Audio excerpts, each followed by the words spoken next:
का विषय। और आज का विषय जब आप सुनते हो तो बड़े धैर्य के साथ, बड़ी समझदारी के साथ और बड़े ध्यान पूर्वक, ताकि आप अपने जीवन में सोच विचार कर सको कि जो प्रभु और जो प्रभु का वचन और जो प्रभु का जीवन मुझे मिला है उसमें मुझे क्या करना है। अगर आपने अपना फैसला ले लिया तो ध्यान रखिए, फिर आपके फैसले से कोई आपको हटा नहीं पाएगा, लेकिन उसके लिए आपको हर प्रकार की मुसीबत झेलनी है।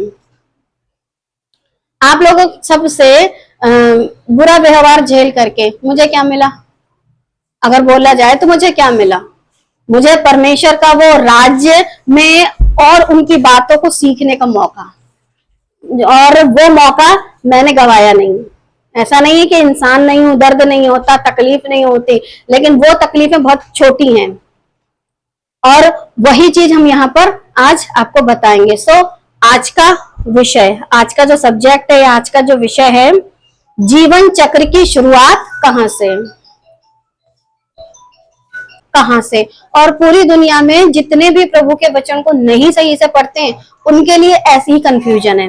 उन्हें नहीं पता मनुष्य के जीवन चक्र की शुरुआत कहाँ से हुई थी। तो आज जानेंगे मनुष्य के जीवन चक्र की शुरुआत कहाँ से और जीवन चक्र का अंत कहाँ पर। जीवन चक्र की शुरुआत कहाँ से और जीवन चक्र का अंत कहाँ पर। जीवन चक्र की शुरुआत और जीवन चक्र का अंत पूरी दुनिया यही जानती है। एक बच्चा पैदा होता है और होते होते वो वयस्क होता है, फिर उसके बाद बुजुर्ग होता है, फिर कब्र को जाता है। यही पूरी दुनिया, पूरी मानव जाति, चाहे कोई भी भाषा कुल लोग के हों, उनको ये पता है कि जीवन चक्र की जो शुरुआत है उसका चक्र यही है, पैदा होना और फिर एक दिन बुढ़ापा आने के बाद दुनिया को छोड़ के चले जाना। इस संसार के ज्ञानी कहते हैं यही जीवन चक्र की शुरुआत है ना, तो इस संसार के ज्ञानी कहते हैं कि यही जीवन चक्र की शुरुआत है। कहां से? माँ के गर्भ में से। और माँ के गर्भ में से एक मनुष्य के जीवन चक्र की शुरुआत शुरू होती है, और फिर वो शुरुआत जा करके कहाँ खत्म होगी? जिंदगी की शुरुआत यहां से होती है, यानी कि मनुष्य के या स्त्री के गर्भ से जीवन चक्र की शुरुआत होती है, और ये शुरुआत का अंत, जीवन चक्र का अंत, यहां पर सफर खत्म। पूरी मानव जाति का यही मानना है कि जीवन चक्र की शुरुआत और जीवन चक्र का अंत, और जैसे ही जीवन चक्र का अंत होता है तो एक बड़ा ही फेमस डायलॉग मारा जाता है।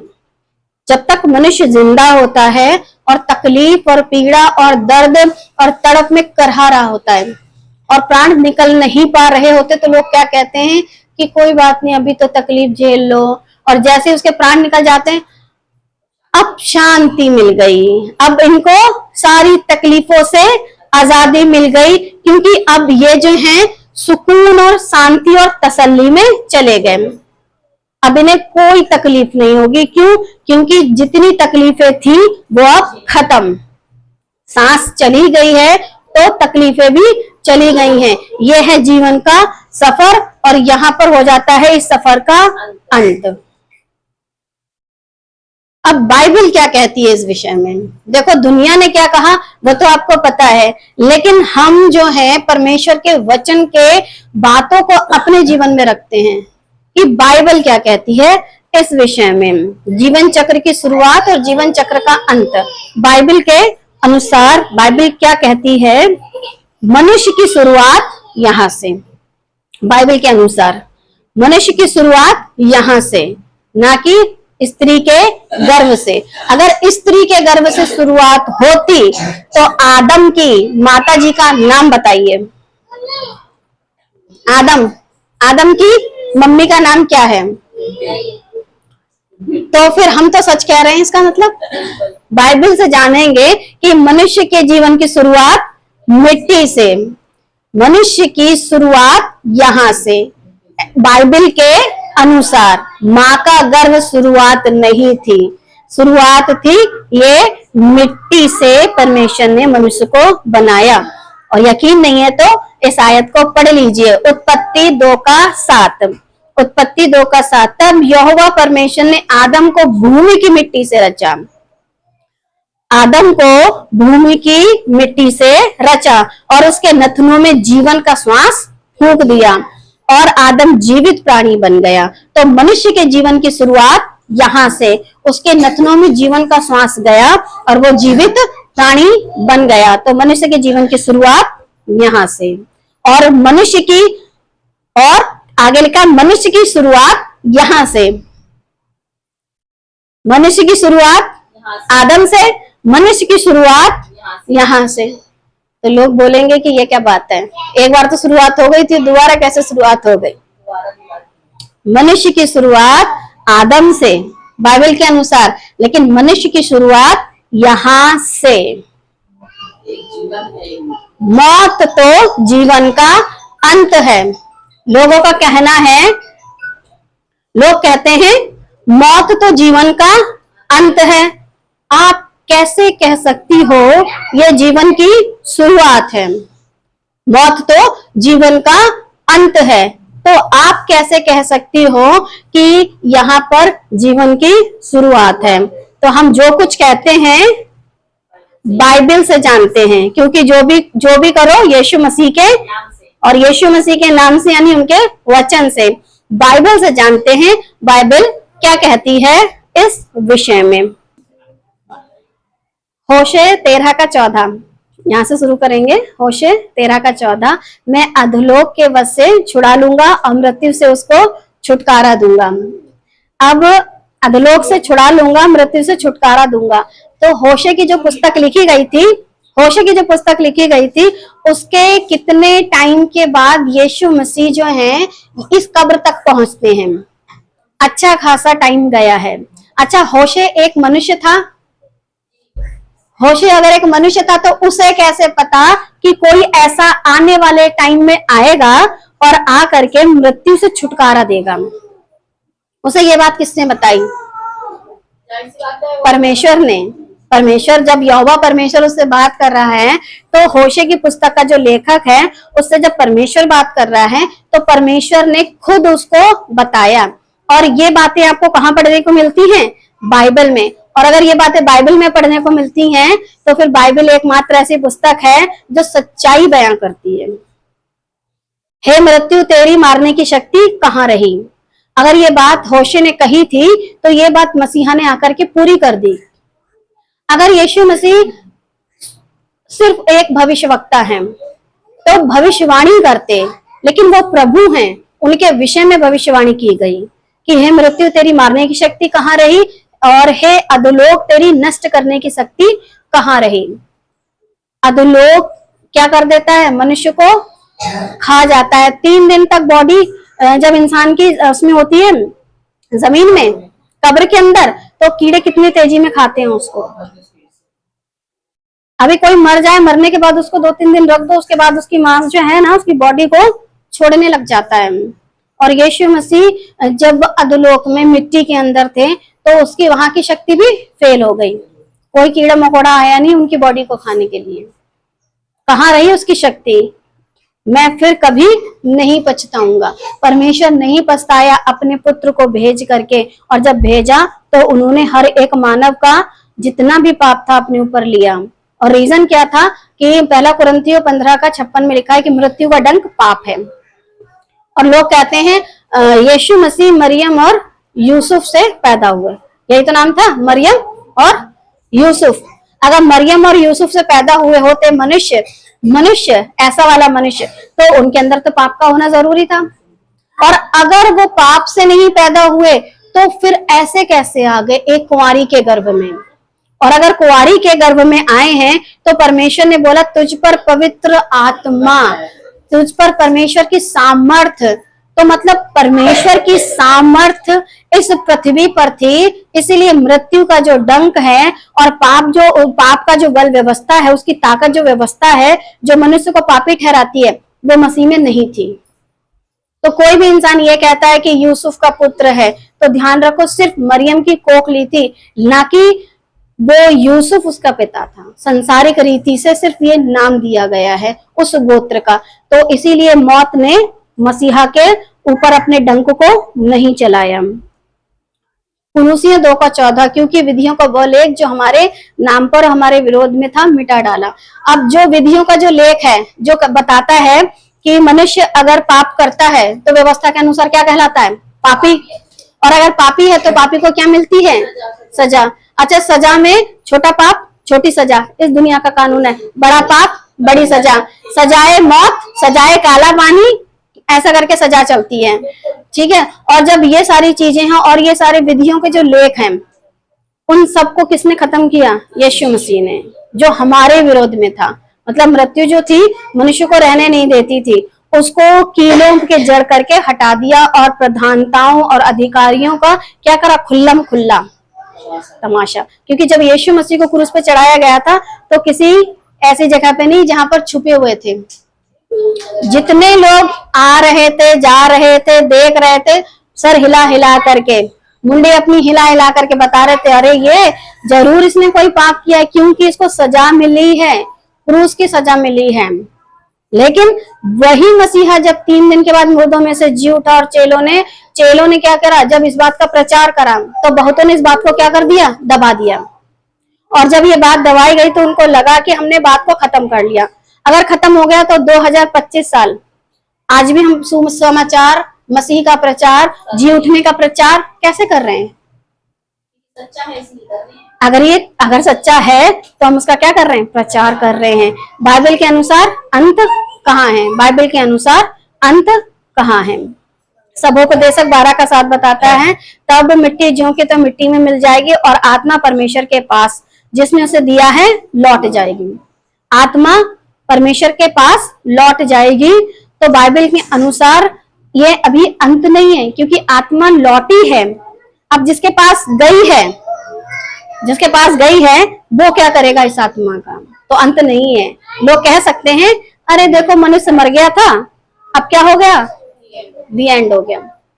जितने कष्ट थे, जितनी मुसीबतें थी, सबसे आराम।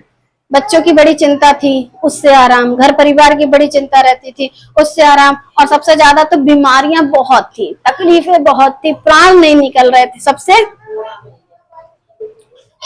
जब किसी भी मनुष्य का भयंकर बीमारी और तकलीफ की हालत में देखती हूँ ना, तो मुझे ये नहीं लगता कि ये कल मर जाएगा।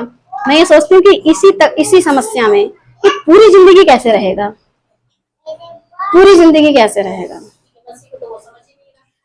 लोगों के अनुसार तो ये अंत है, लेकिन बाइबल के अनुसार तो ये अंत नहीं है ना। अब ये इसी तड़प में पूरी जिंदगी कैसे रहेगा? क्योंकि लिखा है ये शुरुआत है, ये कोई अंत नहीं है, शुरुआत है। सबोपदेशक 12:14 के अनुसार, क्योंकि परमेश्वर सब कामों का और सब गुप्त बातों का, चाहे वे भली हो या बुरी, न्याय करेगा। और जब वो न्याय करेगा तो ये तो शुरुआत हुई। जैसे गर्भ में बच्चा जाता है तो उसे लोग कहते हैं शुरुआत, लेकिन बाइबल के अनुसार कहाँ शुरुआत हुई थी? जब परमेश्वर ने आदम को बनाया। वैसे ही मनुष्य ये सोचे कि जब वो कब्र में जाता है तो अंत है, तो ध्यान रखो वहां से एक और शुरुआत। अंत नहीं है, पर न्याय कैसे होगा? लोग चाहे ईसाई हो चाहे अन्य जाति, हर कोई क्या कहता है, एक दिन तुम्हारा जब न्याय होगा तब पता चलेगा। तो फिर अगर न्याय होगा और पता चलेगा तो फिर तुम्हें भी पता है कि ये अंत नहीं है। मौत जिंदगी का अंत नहीं है, क्योंकि एक शुरुआत है। जैसे कि यीशु मसीह कहते हैं यूहन्ना 11:25 में, यीशु ने उससे कहा, पुनरुत्थान और जीवन मैं ही हूँ, जो कोई मुझ पर विश्वास करता है वह यदि मर भी जाए तो भी जिएगा। तो जो मर जाएगा वो जिएगा। अच्छा, पुनरुत्थान जो ऐसी चीज है उसमें अच्छा पाने के लिए भी आपका पुनरुत्थान होगा और बुरा पाने के लिए भी आपका पुनरुत्थान होगा। हर बंदा जो इस पृथ्वी पर मरा है उसने उठना है, और जितनों ने उठना है, तो इसका मतलब ये मौत जिंदगी का अंत नहीं है। ये तो सिर्फ आपके काम को क्या कर दिया, ब्रेक लगा दिया है। रुक जाओ, अभी तनख्वाह देनी बाकी है, 30 दिन का काम तुमने कर लिया, अब तुम्हारे अकाउंट में पैसा आएगा। ऐसा होता है ना, ऐसा ही होगा। और पैसा मिलेगा, क्योंकि पाप की मजदूरी तो, और अगर पाप जैसे काम किए तो एक और मृत्यु। और परमेश्वर का वरदान हमारे प्रभु यीशु मसीह में अनंत जीवन, या तो मृत्यु या अनंत जीवन। अब जितने काम किए हैं अच्छे, ठीक है, उनको तो मिलेंगे अनंत जीवन के परमेश्वर की ओर से प्रतिफल में, और जितनों ने पाप किया है उनको मिलेगी उसकी मजदूरी, और मजदूरी में मिलेगी मौत। इस दुनिया में मरना कोई सहज काम नहीं है। लोगों को मौत आ जाती है तो लोग सोचते कहानी खत्म, हम कहते लो अब शुरुआत हो गई, अब शुरुआत है, और ये शुरुआत है, कभी खत्म नहीं होगी। समस्या ये शुरू तो है मगर अंत नहीं है, क्योंकि अनंत जी उनका फैसला करेंगे, मसीहा फैसला करेंगे, जो कहते हैं मैं आदि और अल्फा और ओमेगा, मतलब कभी ना खत्म होने वाला परमेश्वर। और जिस प्रभु ने ऐसी प्रार्थना की कि हो सके तो प्याला टल जाए, तो पाप की मजदूरी तो उन्होंने ले ली, और जिसने मसीहा पर विश्वास कर लिया उसको ये पाप की मजदूरी नहीं मिलेगी। यशाया 62:11, देखो यहोवा ने पृथ्वी की छोर तक इस आज्ञा का प्रचार किया है। सियोन की बेटी से कहो देख तेरा उद्धार करता आता है, देख जो मजदूरी उसको देने की है वह उसके पास है और उसका काम उसके सामने है। पिछली बार आपसे एक सवाल नहीं पूछा था, मैं आपसे पूछती हूँ कि यहोवा ने पृथ्वी की छोर तक इस आज्ञा का प्रचार किया, कैसे? प्रचार तो किया यहोवा ने, कैसे?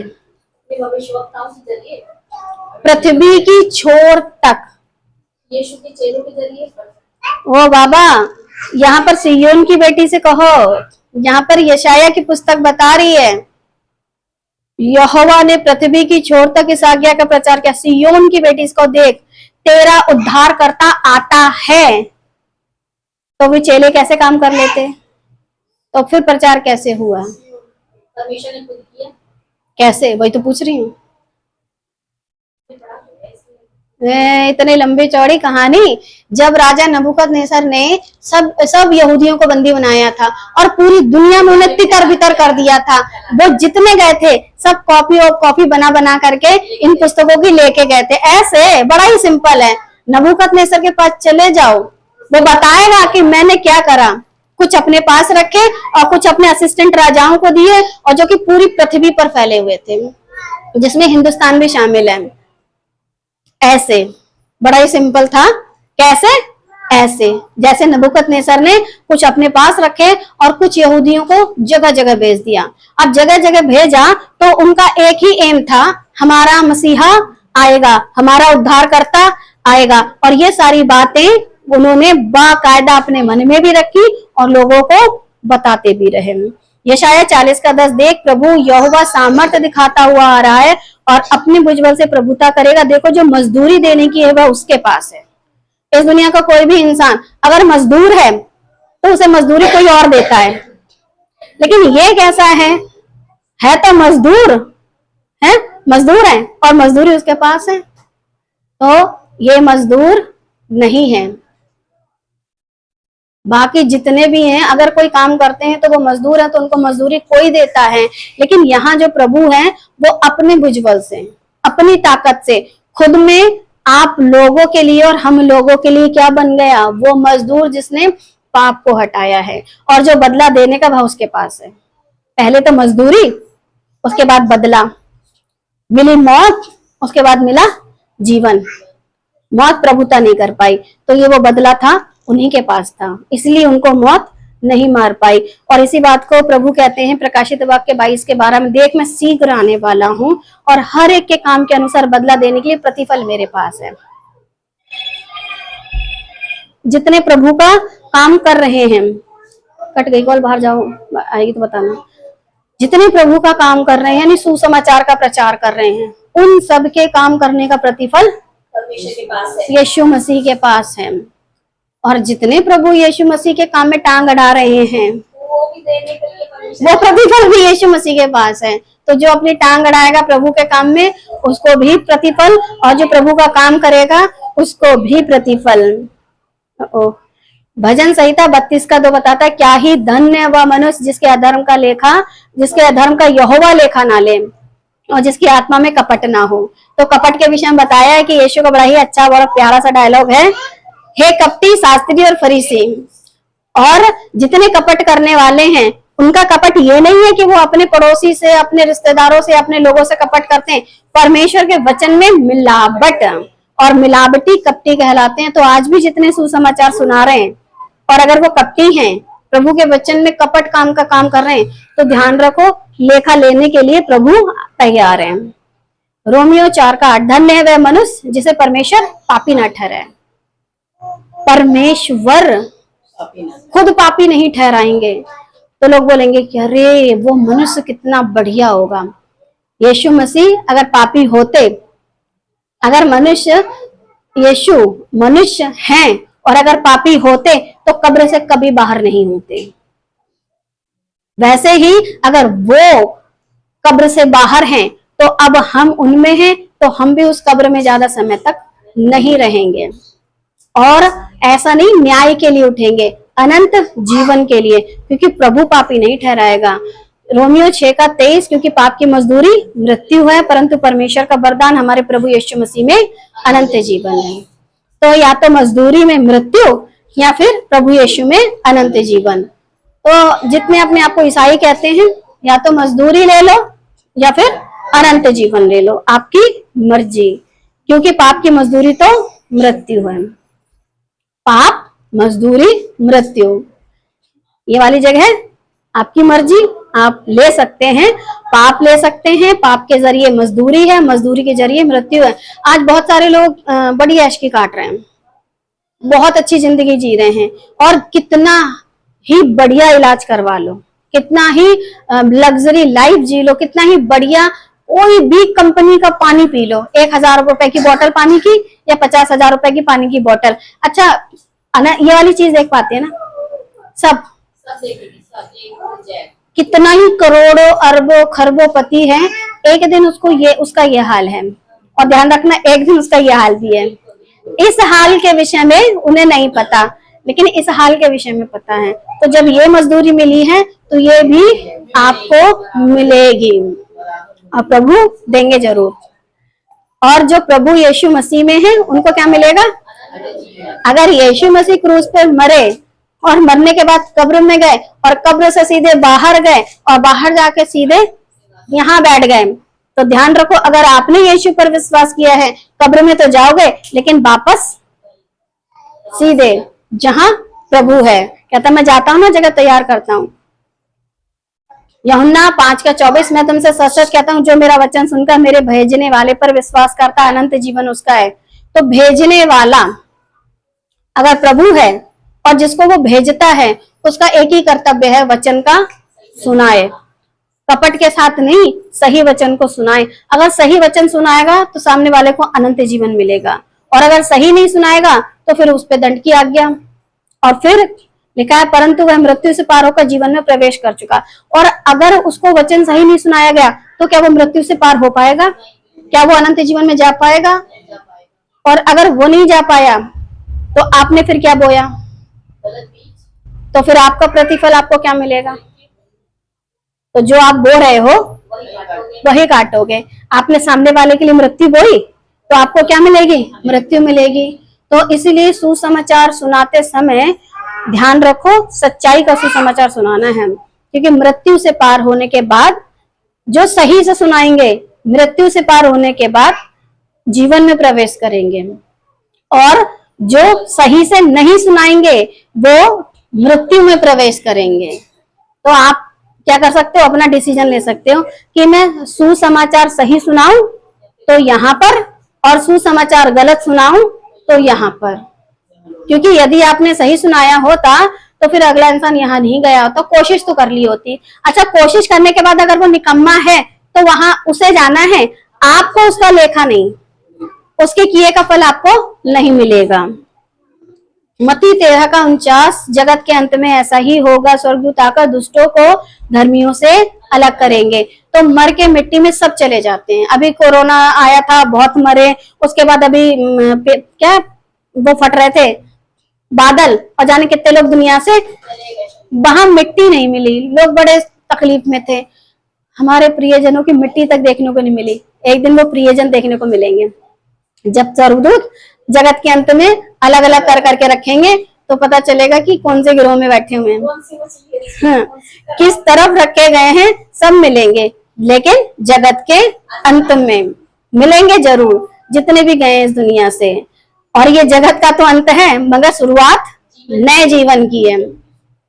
लोग अगर ऐसा कोई देखेगा ना, बोलेगा कि पागल हो गई हो, मरने के बाद कोई नए जीवन की शुरुआत नहीं होती है, तो फिर आप उस बात को भरोसा मत करो जिसको यीशु ने कहा पुनरुत्थान जीवन में हूँ, यानी कि दोबारा से जी उठना। उस बात को छोड़ दो, और अगर उस बात को पकड़े रहते हो तो फिर नए जीवन की शुरुआत है। कब्र अंत नहीं है। कब्र तो आपका लेखा जोखा वहीं तक का था, बस लेखा जोखा कामकाज वहीं तक का था। अब वो नए जीवन की शुरुआत है। मत्ती 13:50 में लिखा, और उन्हें आग के कुंड में डालेगा। उन्हें आग के कुंड में डालेगा जहां रोना और दांत पीसना होगा। जब अलग अलग करेगा, और जो यहाँ पर बहुत ही प्रभु के खिलाफ बीज बोके गए हैं वो सब कहाँ डाले जाएंगे? आग के कुंड में। गलतियों 6:8, क्योंकि जो अपने शरीर के लिए बोता है वह शरीर के द्वारा विनाश की कटनी काटेगा। आपने शरीर के लिए बोया तो कटनी मिलेगी विनाश की, और जो आत्मा के लिए बोता है वह आत्मा के द्वारा अनंत जीवन की कटनी काटेगा। तो हर एक मनुष्य को कटनी तो काटनी है, या तो अनंत जीवन की या फिर विनाश की। आपका विनाश है, अंत नहीं। विनाश का मतलब होता है उजड़ जाता है, उजड़ जा रहा है, लेकिन मौत नहीं आ रही है। कितने ऐसे हैं जो गुलामी में चले जाते हैं और सोचते हैं इस गुलामी से छुटकारा मिल जाए, लेकिन वो पूरी जिंदगी उसी गुलामी में रह के मर जाते हैं, लेकिन छुटकारा नहीं मिलता। तो विनाश की कटनी, शरीर के लिए बोना मतलब पूरे दिन शरीर की चिंता करो, फिर वो पास्टर हो चिंता करो शरीर की, फिर वो कलीसिया हो शरीर की चिंता, फिर वो व्यवस्था वाले हो, व्यवस्था भी एक शरीर की चिंता है। व्यवस्था पर मन लगाना मतलब शरीर पर मन लगाना। तो शरीर के लिए बोता है, यानी व्यवस्था के काम करवाता है आपसे। तो कुल मिलाकर के आप आत्मा की अनंत जीवन की कटनी नहीं काटोगे, कितनी ही कोशिश कर लो, लेकिन आत्मा की अनंत जीवन की कटनी तभी काटोगे जब आत्मा के लिए बोओगे। सुसमाचार ऐसे सुनाओ कि लोग अनंत जीवन की तरफ को बढ़ के आए।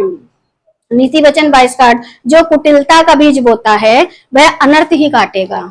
जब खेत में गेहूं लेके जाओ, गेहूं के दाने लेके जाओ, और उसके बाद जब फसल अच्छे से पक जाए और जाकर के गन्ने उठा के लाओ। ऐसा तो हो नहीं सकता। गेहूं के खेत में आपने बोया गेहूं, और जब काटने गए तो गन्ने काट के लाए। तो जो कुटिलता का बीज बोता है वो क्या काटेगा? अनर्थ ही काटेगा, और उसके रोष का सोटा टूटेगा। उसके रोष का सोटा टूटेगा। जब परमेश्वर का गुस्सा आप पर फूटेगा तो ध्यान रखिए क्या हाल होगा।